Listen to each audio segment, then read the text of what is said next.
2 ডিজিটের বর্গ 53 স্কয়ার।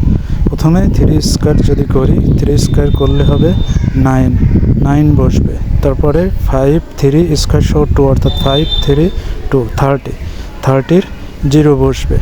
সর্বশেষ যেটা আছে হাতে 3 থাকবে, আর 5 স্কয়ার করলে হচ্ছে 25, আর হাতের 3 25 আর 3 হচ্ছে 28 অর্থাৎ 2809। তাহলে তারপরে হচ্ছে 24 স্কয়ার।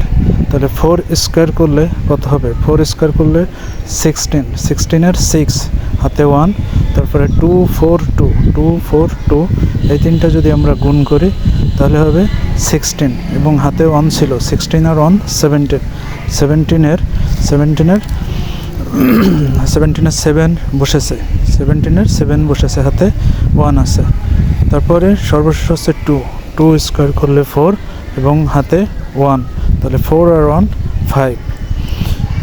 সর্বশেষ 95 স্কয়ার। প্রথমে 5 স্কয়ার করলে 25 এর 5 বসবে। তারপরে আমরা 9 5 2 একত্রে গুণ করলে 90 আর হাতে 2 92 হবে, এই 92-র 2 বসবে।